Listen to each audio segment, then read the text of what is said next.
Hi everyone, I want to talk about Israel, Palestine, Gaza, and the current peace efforts. Today's episode is one of the hardest to try and explain calmly. I'm going to try and tell this as a story, but also as a lesson, explaining key vocabulary, idioms, and phrasal verbs where they appear, so you can pause and clarify them as we go.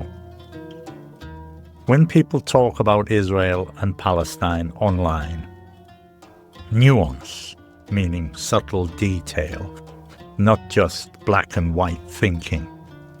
Whenever people talk about Israel and Palestine, nuance almost always disappears. Social media tends to polarize people. To polarize means to push people into extreme opposing positions.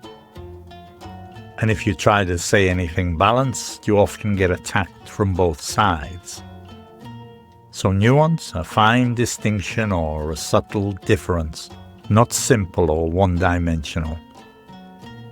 And to polarize is to divide people into two opposing camps with no middle ground. And that's why, for this topic, I need to talk about context, background, history, and empathy. It starts around 3,000 years ago. The land we now call Israel and Palestine was home to a Jewish kingdom 3,000 years ago.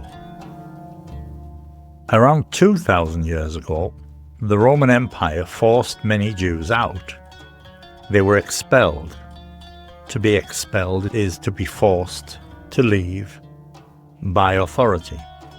And they spread across other regions. So when we're talking about forcing people out, expelling, this is to make someone leave a place against their will.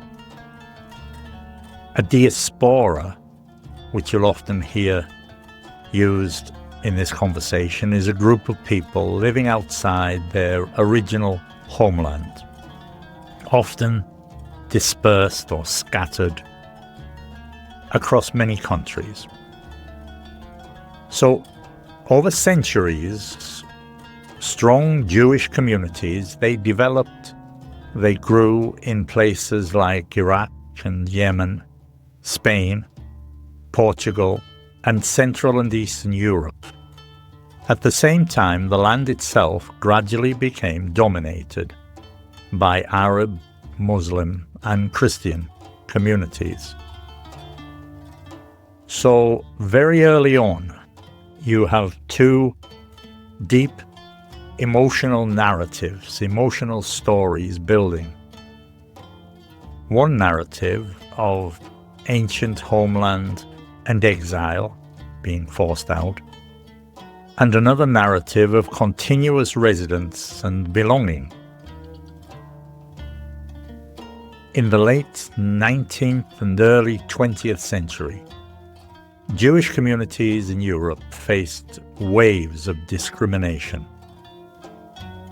unfair treatment, and violent what we call pogroms. A pogrom is an organized, violent attack against a particular ethnic or religious group. These pogroms are often tolerated or encouraged by authorities. And resentment built up over generations. To build up is a phrasal verb. It means to increase gradually over time. So these pogroms and legal restrictions, they built up a sense of permanent insecurity, what we often call an existential threat, a danger to the survival of a whole people. In response to this, an ideology called Zionism grew. Zionism is a movement arguing that Jews needed a national homeland in their historic territory to be safe and self-governing. Then we moved to World War I, 1914 to 1918. And towards the end of that war, in 1917, Britain issued what was called the Balfour Declaration. This expressed support for a national home for the Jewish people in the region. More Jews moved back. They returned to live in the land. But it was already inhabited, mainly by Arabs. So from the start of what we call the modern period, you have overlapping claims.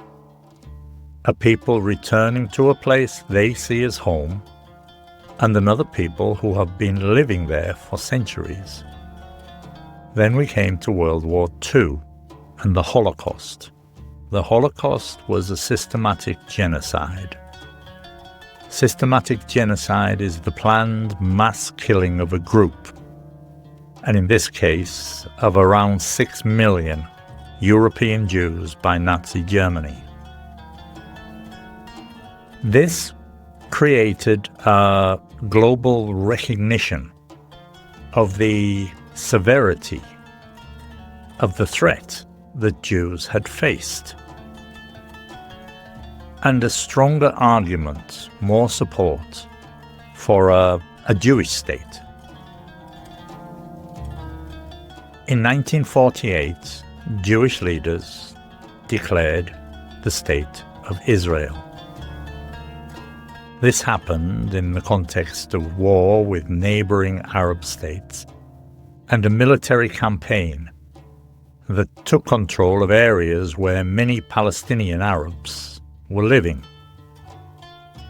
Large numbers of Palestinians were displaced, forced to leave their homes, and they became refugees in Gaza and the West Bank and in Lebanon and Jordan and beyond.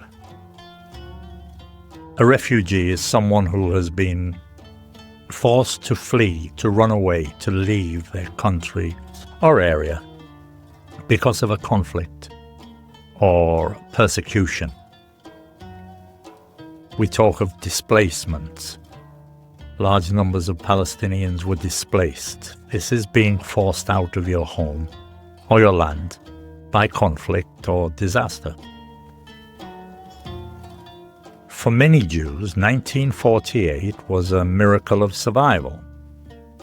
For many Palestinians, it was called the Nakba, catastrophe, the loss of home, land, and security.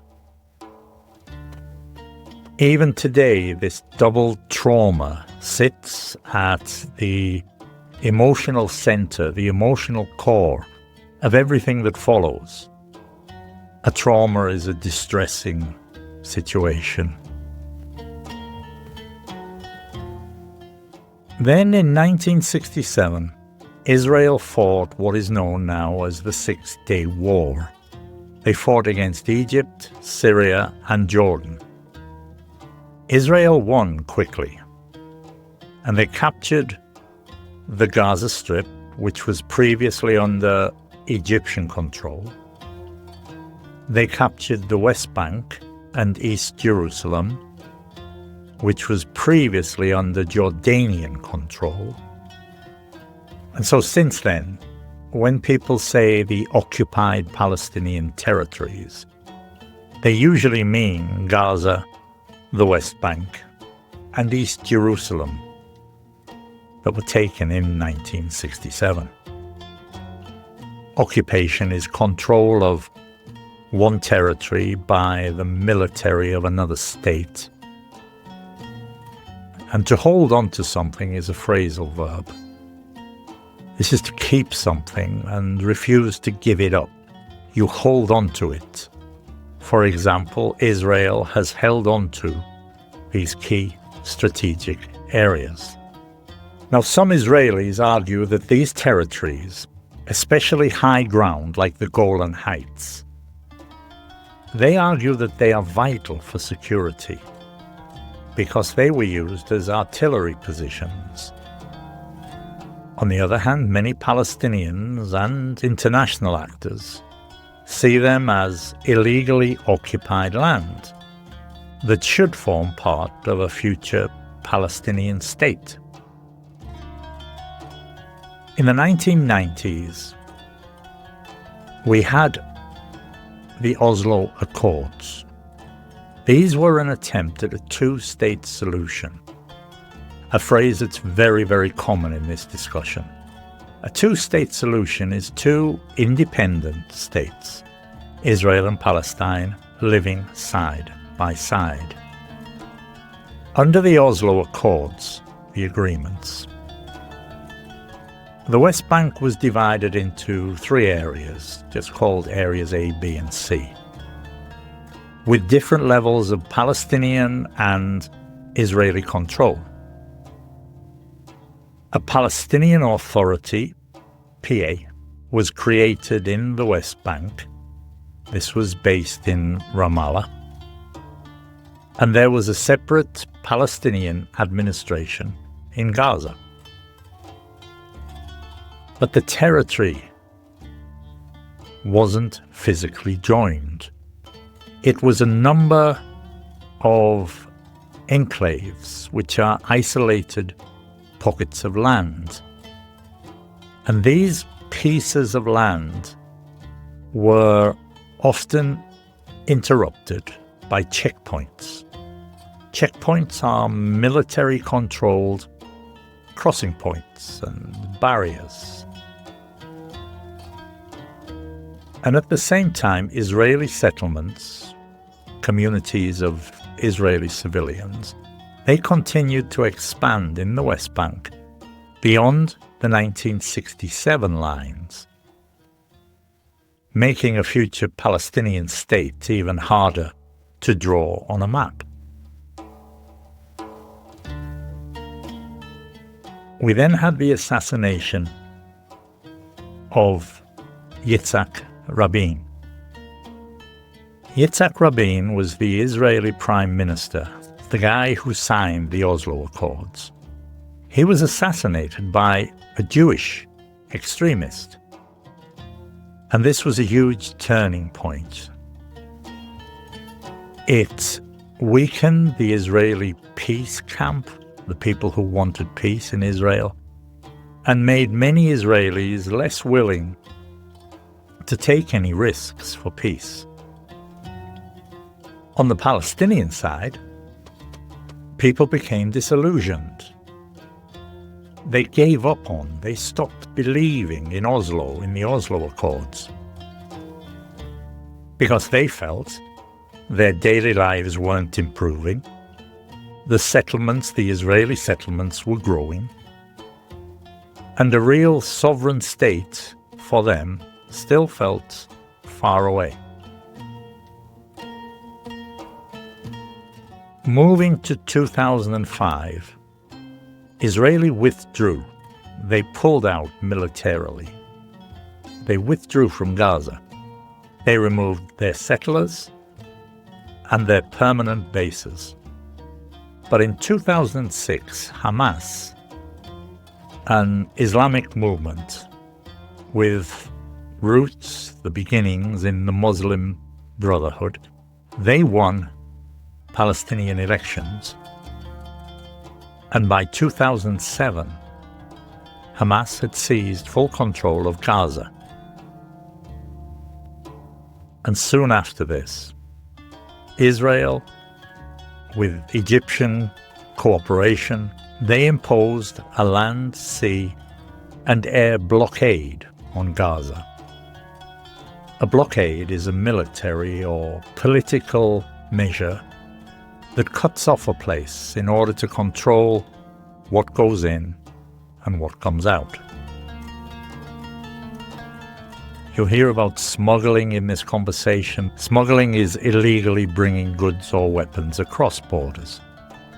So, Israel says this blockade is necessary to cut off, to stop weapons supplied to Hamas and to reduce rocket attacks.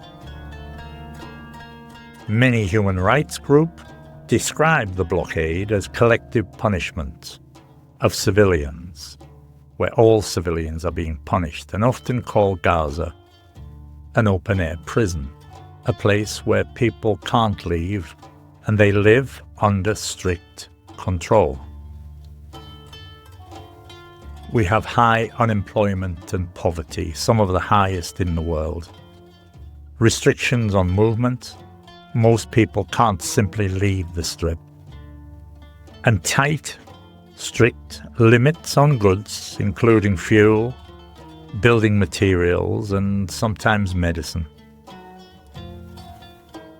Gaza has depended heavily on international aid and financial support from actors like Qatar and Turkey and others, while Iran has supported Hamas militarily. To keep afloat is a phrasal verb. This is to stop something collapsing completely. And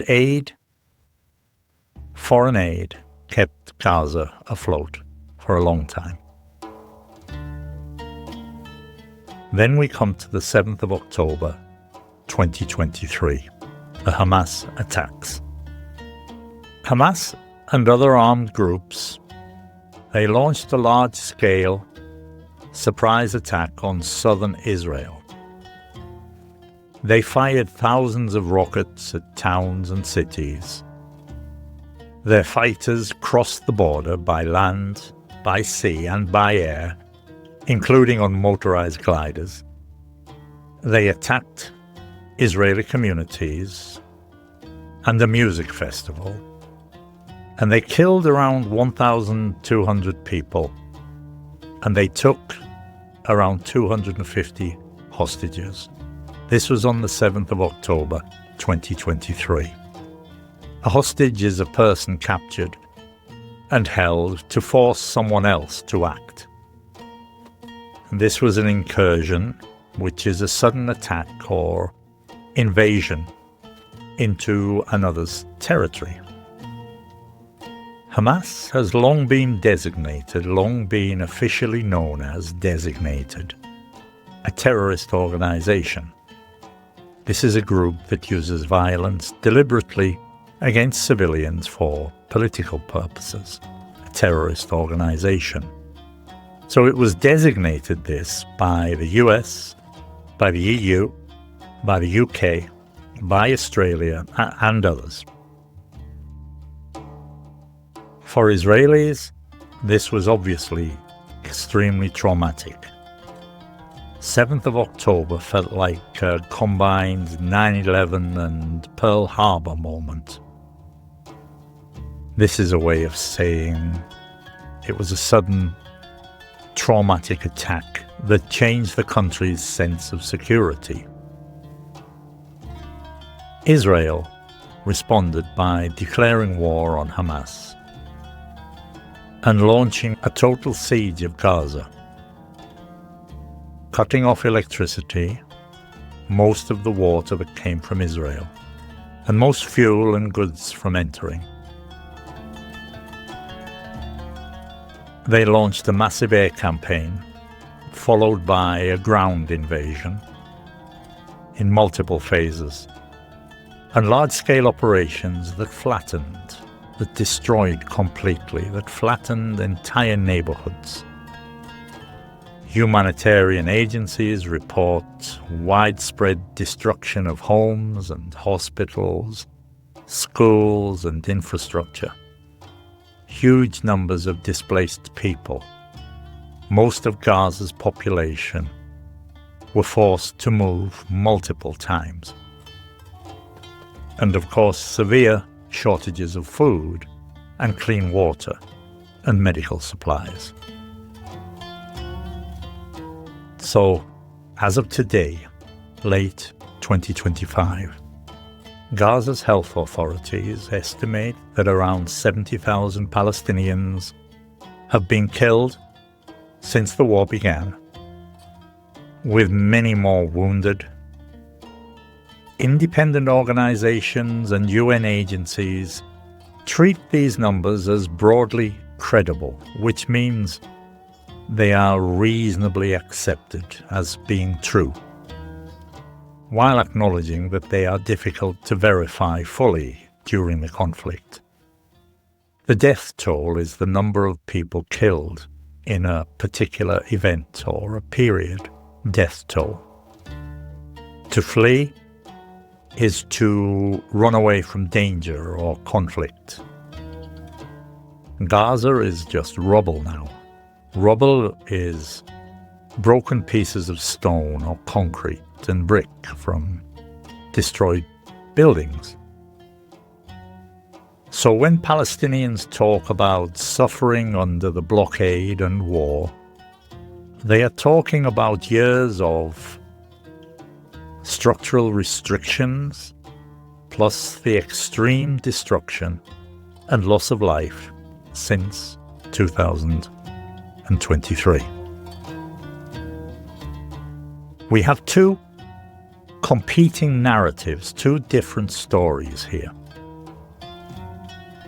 The Palestinian viewpoint, especially in Gaza, many Palestinians would say, we do not support attacks on civilians, but you must understand the reality we live in.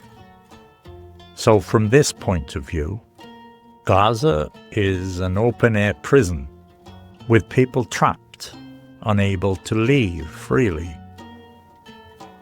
The blockade and the repeated wars create hopelessness and what we call radicalization. This is where people become more extreme because peaceful options seem closed. In the West Bank, they experience occupation, checkpoints, land seizures, and what they describe as an apartheid-like system. An apartheid-like system can be described as separate and unequal systems for different groups. The Israeli perspective, the Israeli viewpoint, is different. Many Israelis would say, we live surrounded by forces that want to destroy our state. And from this point of view, from this perspective, Hamas's statements plus Iranian support show a clear desire to eliminate Israel. Past wars in 1967 and 1973 are seen as attempts to wipe Israel off the map. This is to destroy it completely, to wipe it off the map. And the country feels in a permanent state of siege. Under attack, if you like. Israelis emphasize Israel's right to self-defense, the right to use force to protect its people. And they often argue that the army tries to warn civilians before some strikes, even if critics say the overall level of bombing in such a densely populated area makes large civilian casualties inevitable. To really understand Palestinian suffering, it helps to zoom in, to look closely on daily life.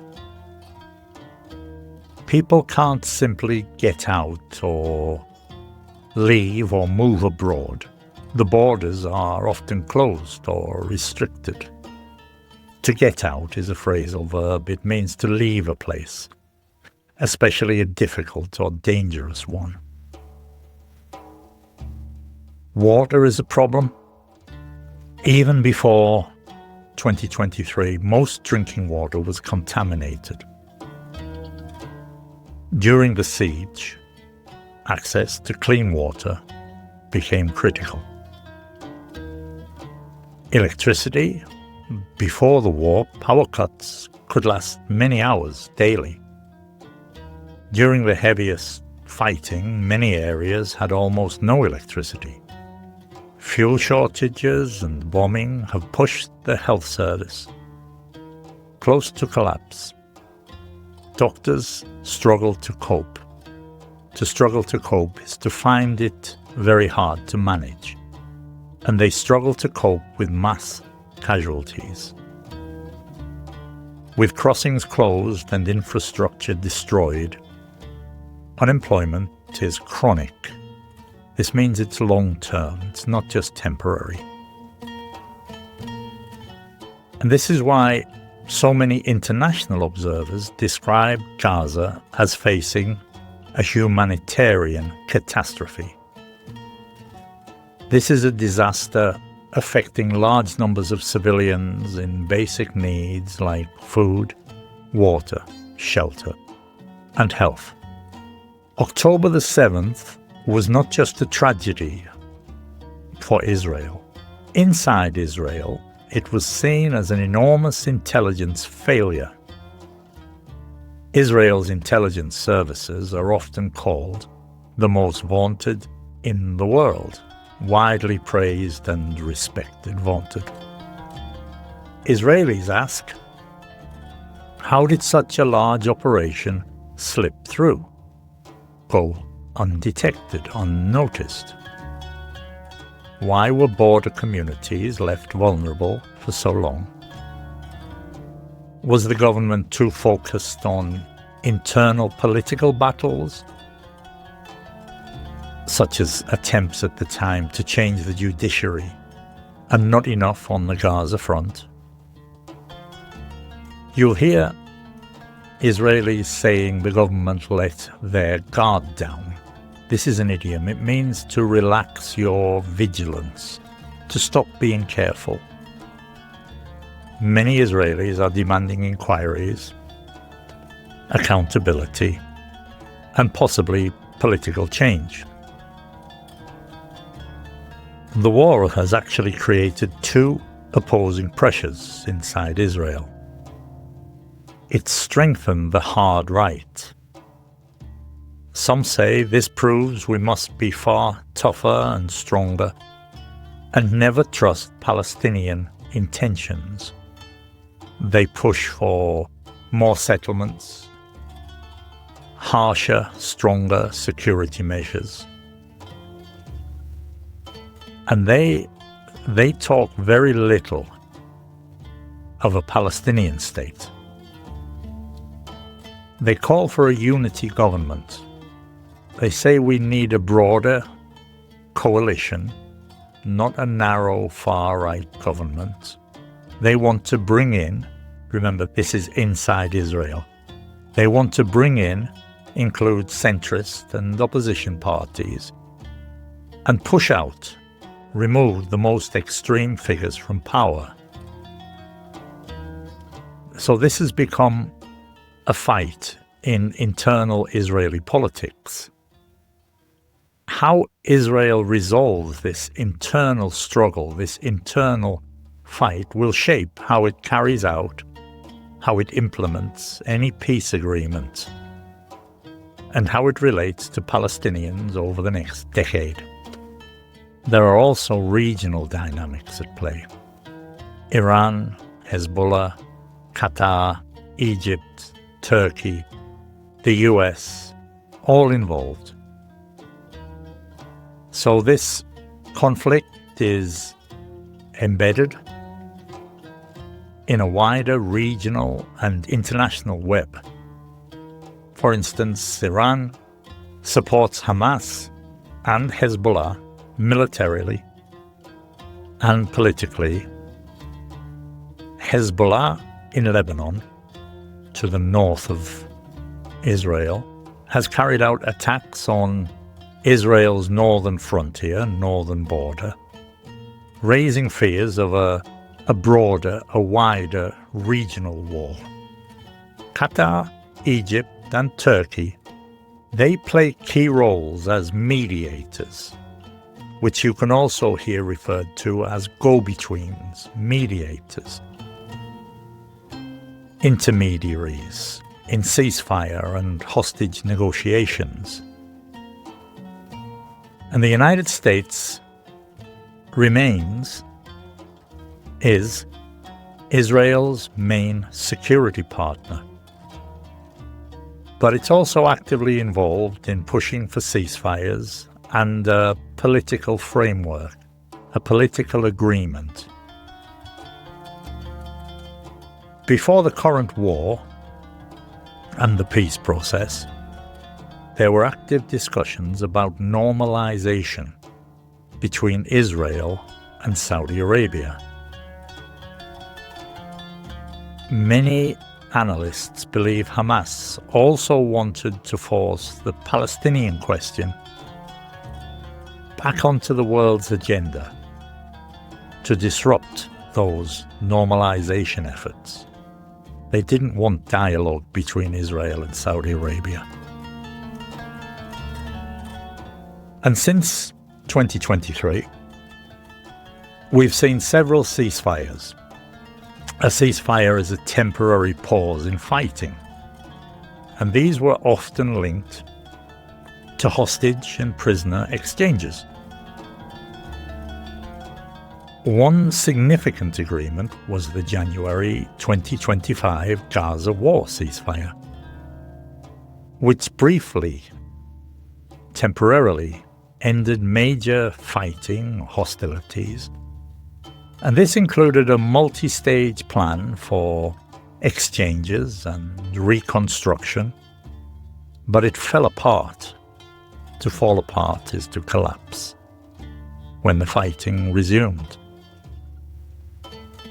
Each time a ceasefire breaks down, fails and ends, breaks down, mistrust increases, and many people on both sides, they give up.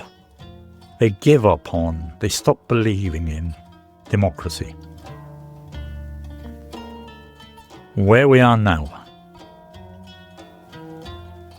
As I'm recording this, a new Gaza peace plan, sometimes referred to as a comprehensive plan to end the Gaza conflict.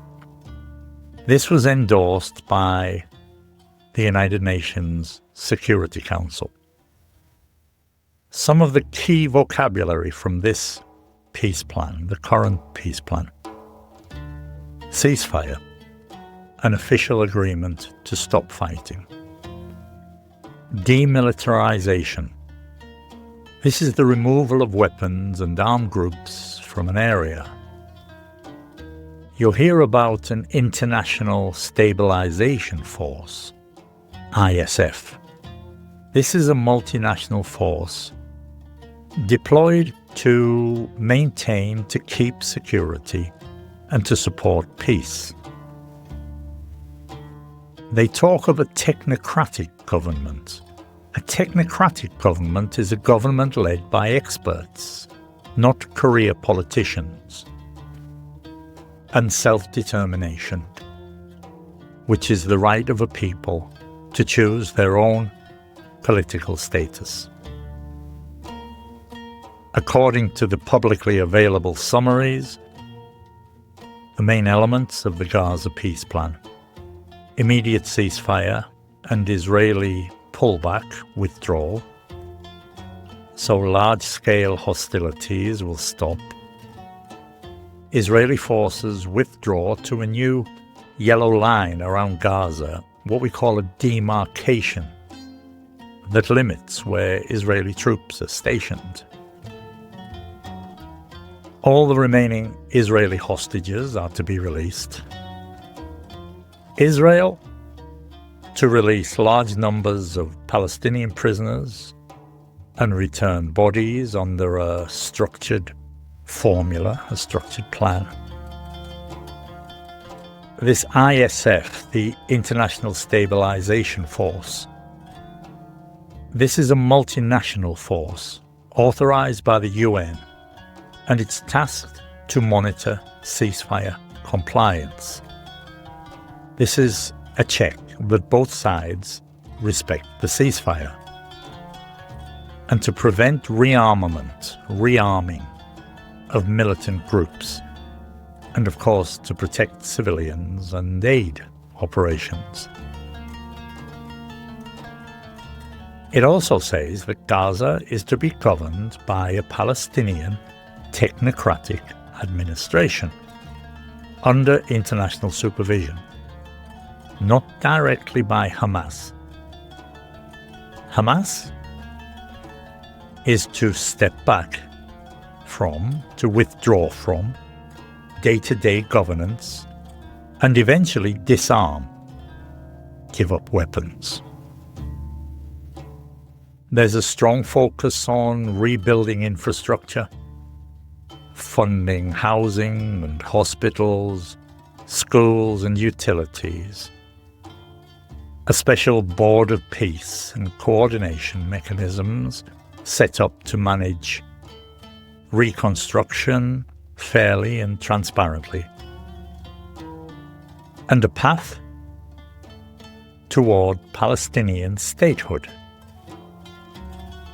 This is a plan which includes language about supporting Palestinian self-determination, and it envisages, it looks towards, it sees a path towards recognizing a Palestinian state if certain security and governance conditions are met.